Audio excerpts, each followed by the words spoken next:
নমস্কার বন্ধুরা, নীলগোপাল একাডেমির পক্ষ থেকে আপনাদের স্বাগত জানাই। আরও একটি গুরুত্বপূর্ণ আপডেট নিয়ে আমি আপনাদের সামনে হাজির হয়েছি। বন্ধুরা, আজকে যে বিষয়টি নিয়ে আলোচনা করব সেটি হলো 7 ফেজের একটি বিশেষ আপডেট নিয়ে আমি আপনাদের সাথে আলোচনা করব। আমি আজকে কলকাতার অফিসে ফোন করেছিলাম 7 ফেজের রিক্রুটমেন্ট প্রসেস জানবার জন্য। বন্ধুরা, আমি আগের ভিডিওতেই আপনাদের আমি জানিয়েছিলাম যে এই 7 ফেজের রিক্রুটমেন্ট প্রসেস একটি জটিল প্রক্রিয়া, এটি হতে কিন্তু সময় লাগবে। তো যাই হোক, আমি অফিসে ফোন করেছিলাম এবং জিজ্ঞেস করেছিলাম যে 7 ফেজে পশ্চিম মেদিনীপুর জেলার তো এক্সাম হয়ে গেছে, তো এই পশ্চিম মেদিনীপুর জেলাতে কবে থেকে রিক্রুটমেন্ট প্রসেস শুরু হবে।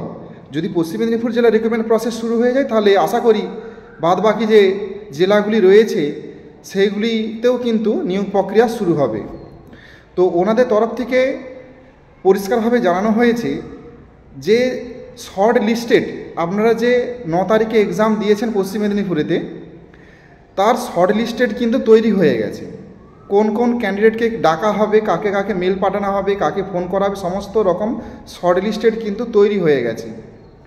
কিন্তু ওনারা এটা অফিস থেকে বলছেন যে আরও একবার ভেরিফিকেশন হবে।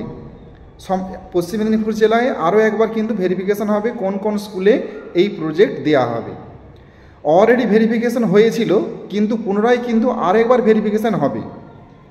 যেসব স্কুলগুলোতে হাজারের বেশি বাচ্চা রয়েছে, কোন কোন স্কুলে, সেই স্কুলের তথ্য পুনরায় কিন্তু চেয়ে পাঠানো হয়েছে। তো এই জন্য বন্ধুরা, অফিস থেকে এটা জানানো হয়েছে যে পুনরায় পশ্চিম মেদিনীপুর জেলাতে যতগুলো স্কুলে আইসিটি প্রজেক্ট এই 7 ফেজে দেওয়া হবে, সেই সমস্ত স্কুলে পুনরায় কিন্তু ভিজিট করা হবে।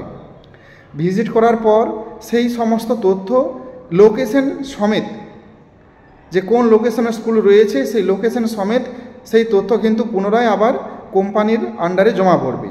কোম্পানির আন্ডারে জমা পড়ার পর সেই সমস্ত স্কুল এবং যেই ক্যান্ডিডেটকে সেই স্কুলে আইসিটি টিচার রূপে পাঠানো হবে, সেই আইসিটি টিচার এবং তার নিকটবর্তী যে স্কুল চয়েস করা হচ্ছে তার ডিস্টেন্স কত, সেটাও কিন্তু ভেরিফিকেশন করা হবে। মানে এবারে নিয়োগ প্রক্রিয়া খুব গুরুত্বপূর্ণ এবং স্বচ্ছভাবে কিন্তু ওনারা করবেন, এই নিয়ে কোনো সন্দেহ নেই। কিন্তু সময় লাগবে। হয়তো বন্ধুরা এই মাসের মধ্যেই, আমি বারবার বলছি যে হয় এ মাসের মধ্যে হবে, না হলে একটু সময় লাগবে। কারণ ওনারা যেটা বলছেন যে এই মাসের মধ্যেই সমস্ত ভেরিফিকেশন প্রক্রিয়াটি সম্পন্ন হয়ে যাবে। তো আশা করা যায় এই মাসের শেষের দিকে, আর না হলে পরবর্তী মাসের কিছুটা সময় কিন্তু লাগতে পারে। এবার দেখা যাক কী হয়। তবে অবশ্যই ভেরিফিকেশন হয়ে যাওয়ার পর আপনারা যারা শর্ট লিস্টেড হয়ে গেছেন পরীক্ষা দেওয়ার পর, তো ওনাদের এবং ওনাকে যেই স্কুলে দেওয়া হবে সেই স্কুলের ডিস্টেন্স সব কিছু মেনটেন, সব কিছু ঠিকঠাকভাবে দেখার পরেই কিন্তু আপনাদের মেল বা ফোন কলে করা হবে। তো বন্ধুরা, এখানে একটা কথা কোম্পানির তরফ থেকে পরিষ্কারভাবে জানানো হলো যে আপনি আপনার ফোন রিচার্জ করে রাখুন এবং প্রতিদিন একবার করে মেল চেক করবেন এবং ফোন কল গেলে অবশ্যই ফোন কলটা রিসিভ করবেন। কারণ যে ফোন থেকে ওনারা ফোন করবেন সেই ফোন কলে কিন্তু খুবই ব্যস্ত থাকে। এই জন্য আপনাকে হয়তো একবার ফোন করলো, আপনি যদি ফোন রিসিভ না করেন তাহলে আবার পরবর্তী সময় যে আপনি কল ব্যাক করবেন সেই সুযোগটা কিন্তু আপনি পাবেন না। সেই জন্য হয়তো আরও কয়েকটা বেশ কিছুদিন কিন্তু আপনার সময় লেগে যেতে পারে। এই জন্য ওনারা বলছেন যে ফোন প্রত্যেকেই রিচার্জ রাখুন এবং প্রতিদিন একবার করে আপনারা মেল চেক করবেন যে কোনো কিছু মেল আসছে কি না কোম্পানির তরফ থেকে।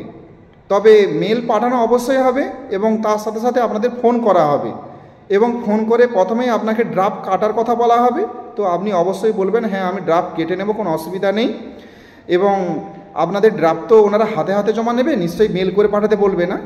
তো ট্রেনিং হওয়ার একটা চান্স রয়েছে, ট্রেনিংয়ের সময় আশা করি আপনাদের ওই ড্রাফটটা জমা নিয়ে নেবে।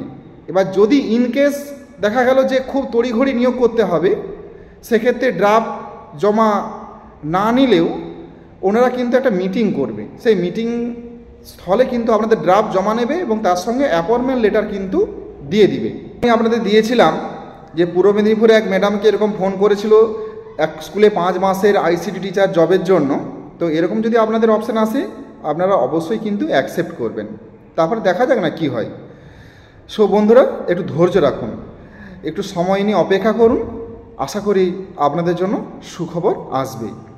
সো বন্ধুরা, আজ এই পর্যন্তই, দেখা হয় পরবর্তী নতুন কোনো ভিডিওতে নতুন কোনো টপিক নিয়ে। ততক্ষণ আপনারা প্রত্যেকে ভালো থাকুন, সুস্থ থাকুন, বেস্ট অফ লাক।